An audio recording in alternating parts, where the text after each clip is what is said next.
अपने बाबा की तरह वफादार रहोगे ना? आगिल, ये तिलिस्मी छड़ी एक नायाब शस्त्र है। 11 महीने के कठिन परिश्रम और मेरे इतने सालों का तजुर्बा, ये इसका फल है। हिमवाश लोक की रक्षा करने के लिए यह शस्त्र आपकी मदद करेगा।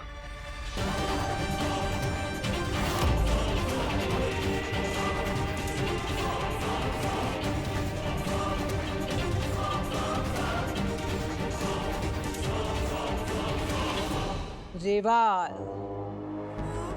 शस्त्र तो आकर्षक है, पर कितना घातक है ये तो चलाने के बाद ही पता चलेगा।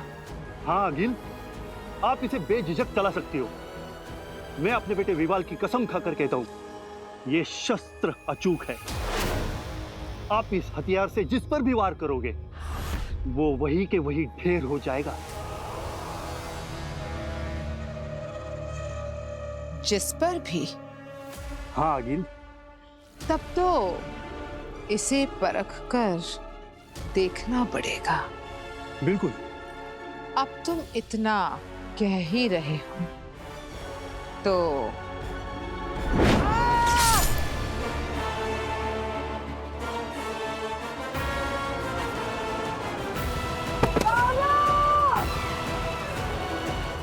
बाबा, बाबा आंखें खोलो बाबा। बाबा, बाबा आंखें खोलो। रेवाल, सच कहा था तुमने, ये शस्त्र अद्भुत है। आखिर क्यों किया तुमने बाबा के साथ ऐसा? बाबा। विवाल, रो मत। तुम्हारे पिता एक अनुभवी कारीगर थे। बाबा। और मैं नहीं चाहती थी कि वो ऐसा शस्त्र किसी और के लिए बनाए। मैंने सही किया ना विवाल? नहीं आगिल, आपने सही नहीं किया। आपने मेरे बाबा को मार दिया।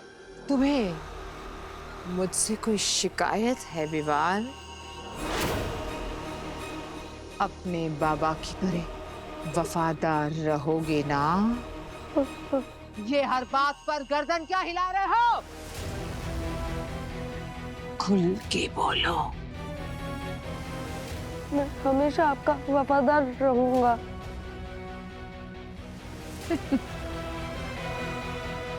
विवाल, क्या तुम भी अपने बाबा की तरह तिलस्मी शस्त्र बनाना जानते हो? जी नहीं आगिल, बाबा ने बस सिखाने की शुरुआत ही की थी। मुझे सच में ऐसा कोई शस्त्र बनाना नहीं आता। जानती हो, तेरी आंखों में आंसू और दिल में दहशत है। ऐसे में सच ही निकलता है। आगिल, मैं तेरी ताकत के आगे झुका जरूर हूं, लेकिन अपने पिता की मौत का बदला नहीं बोला। इतने साल मेहनत करके तिलिस्मी शस्त्र बनाने का हुनर सीख लिया है मैंने। अपने पिता की मौत का बदला तो मैं तुझसे लेकर ही रहूंगा आगिल।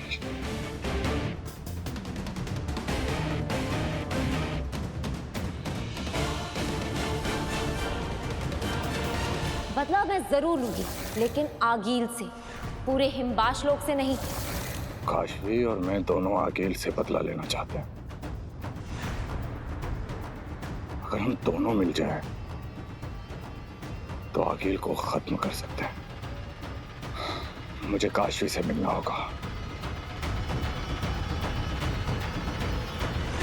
पापा जी, मुझे क्या पता वीर कहाँ है? मैं तो खुद आपसे पूछने वाली थी। अरे मैं सवेरे से ढूंढ रहा हूँ वीर को, पता नहीं कहाँ चला गया। मुझे अपनी दवा मंगानी थी बहू। दादाजी, वीर ने मुझे कल रात को ही बताया था कि वो पुणे जा रहा है। मेरी पूरी बात हो गई थी उससे। उसने बताया कि वो आज रात को ना लेट हो जाएगा आते आते। तो आप अपनी दवाई मुझे बता दीजिए, मैं लेकर आती हूँ। ये वीर भी ना कुछ बताया कि किससे मिलने जा रहा है?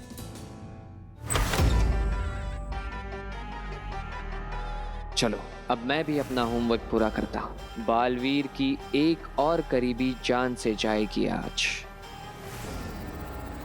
नमस्ते माँ जी। नमस्ते बेटा। अच्छा, अब तुम नाश्ते में क्या लोगी? कुछ नहीं, सिर्फ एकांत चाहिए। बहू, हम लोगों ने तो नाश्ते में कभी कुछ ऐसा नहीं लिया। परम बेटा, वो हम लोग समझे नहीं तुम क्या कहना चाहते हो। तुम्हें सरल हिंदी समझ में नहीं आती? लगता है सठिया गए हो। परम, कोई कुछ नहीं बोलेगा। अब तुम सब सो जाओगे गहरी नींद में। क्या?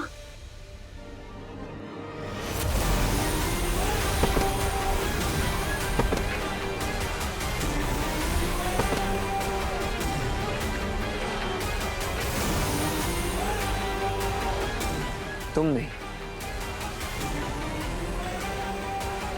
काशवीर।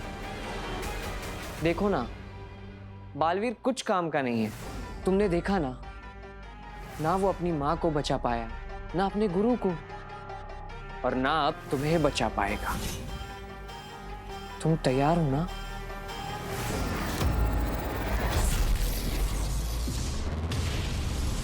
तो फिर क्या सोचा है तुमने?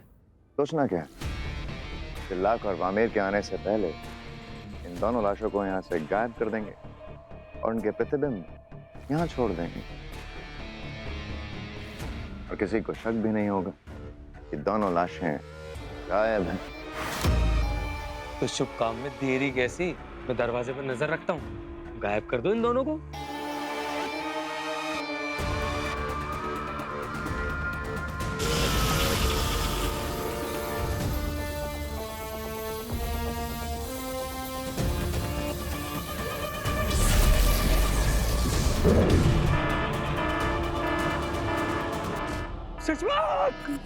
सुषमा, सुषमा, ये कैसा सायरन बज रहा है? लगता है बालवीर ने बेनाम और उत्तान की लाशों पे अदृश्य कवच लगा रखा है ताकि कोई इनकी लाशें यहाँ से चुरा के ना ले जाए। बहुत अच्छी चाल चली है इस बालवीर ने। और तुमने कच्ची चाल चली है सुषमा। तिल्लाक और वामीर सिपाही को लेकर किसी भी वक्त यहाँ आते होंगे। चलो भाग लेते हैं यहाँ से, वरना हमारी लाश भी ऐसे ही लटकेगी। चलो चलो।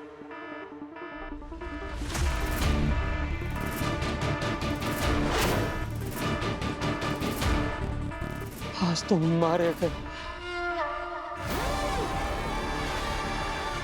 मेहमान होगा तुम? और ये सायरन कैसे बजा? सायरन? हाँ, ये सायरन कैसे बज रहा? हमें भी नहीं पता। सायरन बजा मतलब महामहिम और बेनाम की बॉडीज को मैजिकली चुराने की कोशिश की गई थी। ये तुमने तो नहीं किया?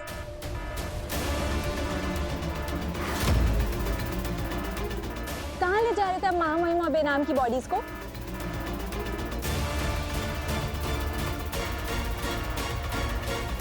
तैयार हो ना? तैयार? किस चीज के लिए? मरने के लिए, क्योंकि मैं तुम्हें मारूंगा और फिर मेरी बलिद्वार की विधि पूरी होगी, और फिर ना बालवीर बचेगा ना ये धरती लोक। बालवीर के होते हुए ऐसा कभी नहीं होगा। अभी होगा, क्योंकि बालवीर तो यहाँ है ही नहीं। और अगर तुम्हारे पुकारने से बालवीर यहाँ आता है तो पुकारो उसे, चिल्लाओ, जैसे धरती लोक के मनुष्य चिल्ला चिल्ला कर उसे बुलाते हैं। बालवीर बचाओ मुझे, प्लीज बालवीर बचाओ, चिल्लाओ।